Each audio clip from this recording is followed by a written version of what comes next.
Os guias mentem sobre o poder de luta do Nappa e do Vegeta na saga Saiyajin. Na realidade, o poder do Nappa é maior que aqueles 4.000 que a Daisenshu definiu, e o do Vegeta também é maior que o clássico valor de 18.000. É isso que se conclui logicamente ao analisar o mangá, e os parâmetros que o próprio Akira Toriyama decidiu sobre as diferenças de poder durante as batalhas. Isso faz com que muitos valores da Daisenshu estejam errados, seja para menos ou para mais, como é o caso desse vídeo. E como no dia 25 de abril eu vou lançar o vídeo completo calculando todos os reais poderes de luta da saga Saiyajin, eu já vou lançar esse vídeo aqui que abordarei uma análise que será de extrema importância para o próximo vídeo. Então bora lá. A primeira coisa que eu devo explicar é sobre as diferenças de poder em Dragon Ball, que são bem menores do que a maioria pensa. Durante a saga Saiyajin e saga Frieza, onde ainda tínhamos números de poder de luta sendo ditos pelos personagens, conseguimos ver como uma pequena diferença de apenas alguns % já fazem muita diferença na batalha. Já mostram uma clara vantagem. Então vamos por partes. Segundo Nappa, o Raditz possuía um poder de luta de 1200, igual ao do Saibamens. E o Piccolo, com as sopas pesadas, tinha 322 de poder de luta.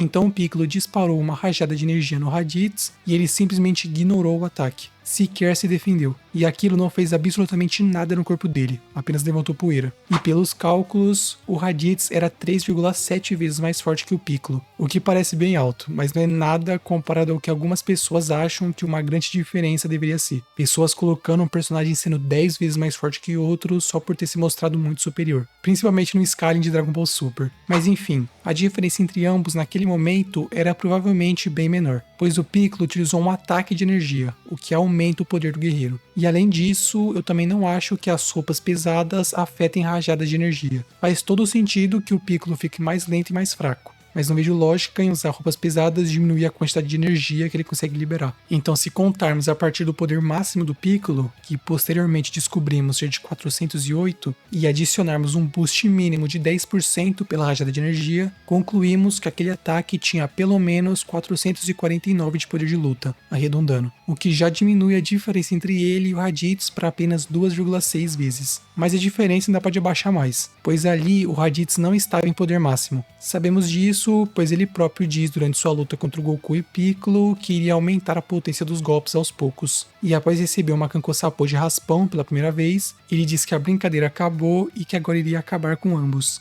Ou seja, o Raditz era capaz de conter o próprio poder e estava fazendo isso por boa parte daquele arco, pela arrogância dele ao confiar cegamente nos números do Scouter. Então ele estava com o poder diminuído quando recebeu aquele golpe do Piccolo. Vou ser modesto e considerar que ele estava usando 75% do poder total naquele momento, ou seja, 900. E isso faz com que ele seja apenas 2 vezes mais forte que aquele ataque do Piccolo. E isso já foi suficiente para não surtir efeito algum. Então uma diferença de 2 vezes em Dragon Ball é uma humilhação absoluta. Todas as cenas de um personagem solando facilmente outro personagem pode ser traduzido para uma diferença de apenas 2 vezes. Não precisa ser 5 vezes, 10 vezes ou até mais. Já vi gente colocando diferença de milhões de vezes em alguns vídeos aí. Outra cena interessante que mostra como as diferenças de poder são aplicadas em Dragon Ball é quando o Goku dispara um Kamehameha no Raditz. E o Scouter detectou que o Goku estava com o poder de 924 ao efetuar aquela técnica. Então o Raditz inicialmente tenta se esquivar, mas depois ele simplesmente para o ataque com uma das mãos e não sofre danos, apenas fica com as mãos trêmulas. E o Raditz era apenas 30% mais poderoso que aquele ataque, pois tinha 1200 de poder. Ou seja, em Dragon Ball, uma diferença de 30% ou 1.3 vezes ainda se traduz numa clara vantagem na questão de resistência, porém não de forma tão humilhante. O Raditz foi obrigado a se defender dessa vez, mas não sofreu quase nenhum dano. E posteriormente, temos a icônica cena do Gohan atingindo o poder de 1307 e dando uma cabeçada no Raditz,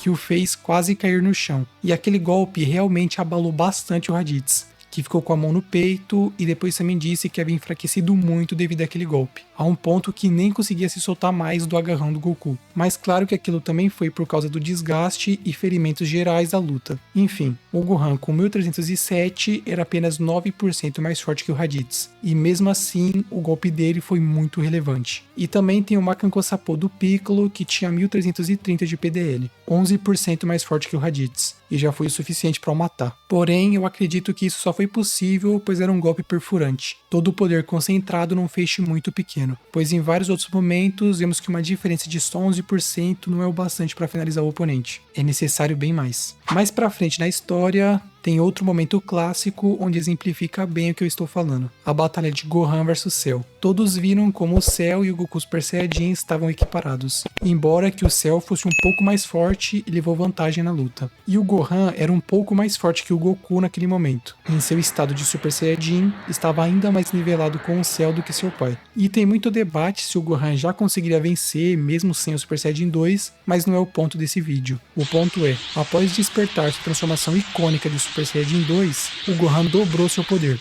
já que segundo os guias oficiais, o Super Saiyajin 2 multiplica o poder do Super Saiyajin por 2. E como anteriormente ele era nivelado com o Cell, agora ele se tornou cerca de 2 vezes mais forte que o Cell. E isso já foi o bastante para toda aquela humilhação absurda que nós vimos. O Gohan podia receber os golpes do Cell em cheio e não sofria nenhum mísero dano. E golpes simples dele abalavam completamente o Cell. Foi uma disparidade clara de poder, parecida com algumas cenas de Jiren vs Goku e muitas outras batalhas. Uma diferença de 2 vezes em Dragon Ball é extremamente decisiva, e mesmo no Super isso se mantém totalmente verdade, pelo menos no mangá. Tanto que o multiplicador do Super Saiyajin Blue em relação ao God é de apenas 2 vezes no mangá, que é onde o Akira Toriyama mais teve influência, e o Blue é considerado como um nível totalmente acima do God. Então as diferenças de poder em números são bem menores do que a maioria pensa. Tem gente, principalmente da gringa, que acha que o instinto superior é milhões de vezes mais forte que o Blue, o que é um absurdo. Se o instinto superior for 5 vezes mais forte, já é demais. É o suficiente para exibir a diferença de poder que vimos no mangá, baseado em como Akira Toriyama tratava as disparidades de força ao longo da obra. E eu vou levar isso em conta nas análises do próximo vídeo, do dia 25, calculando o poder de luta da saga Saiyajin sem seguir cegamente os guias oficiais, pois eles têm certas incoerências aqui e ali, embora que acertem às vezes. Uma dessas incoerências é o poder do Vegeta, sendo classificado como 18.000 na Daisensho, considerando que o Goku tinha cerca de 8.000 de poder na base, então usou o Kaioken aumentado em 2 vezes e obteve um poder de 16.000, e mesmo assim o Vegeta se mostrou claramente superior, diz que aquele nível de poder iria até o decepcionar. Para ele ter essa moral toda, ali ele estava pelo menos 10% mais forte que o Goku, o que já seria um poder de 17.600, mas ele ainda estava se contendo bastante. Logo depois, ele diz que irá mostrar o verdadeiro poder de um guerreiro de elite, e começa a elevar seu Ki. O Goku se assusta e diz que o planeta inteiro parecia tremer, até que o Vegeta finalmente chega ao máximo. Achar que toda essa cena impactante do Vegeta elevando o poder fez ele subir de 17.600 para 18.000 é loucura. Isso seria um aumento de menos de 3%, e claramente a cena indica um aumento de poder bem relevante. Então a luta segue e mesmo com o duplo Kaioken, o Goku não tinha chance, e o Vegeta ainda estava contendo os ataques. Ele mesmo diz que facilitou o último golpe para o Goku, pois não queria que ele morresse tão rápido. Então não tem como o Vegeta ter apenas 18.000 de poder e sobrepujar totalmente alguém com 16.000 mesmo sem levar a sério. A conta não fecha. É uma diferença muito pequena de apenas 13%. Se o Vegeta tivesse 18.000, ele precisaria lutar com tudo para demonstrar sua vantagem. E mesmo assim, o Goku daria muito mais trabalho do que deu. Então a partir disso, o poder ideal para o Vegeta na saga Saiyajin é de 20.000, tornando ele 25% mais poderoso que o Goku com o duplo Kaioken. A mesma diferença do Goku Super Saiyajin pro Freeza em Namekusei. E o Goku com o triplo Kaioken, tendo 24.000 de poder de luta, seria 20% mais poderoso que o Vegeta, o que faz sentido com a luta que vimos. Ele estava indo com tudo e mostrando clara vantagem, mas ainda reclamava do Vegeta ser muito resistente e ele não conseguia encerrar o combate rapidamente. Mas enfim, as outras análises, como o poder do Vegeta Ozaru no momento da transformação, o poder real do Nappa, o poder do Gohan, o poder da Genkidama e todo o resto, eu deixarei para o vídeo especial do dia 25 de abril, calculando os reais poderes de luta da saga Saiyajin juntamente ao nível de velocidade e força de cada personagem. Te espero lá.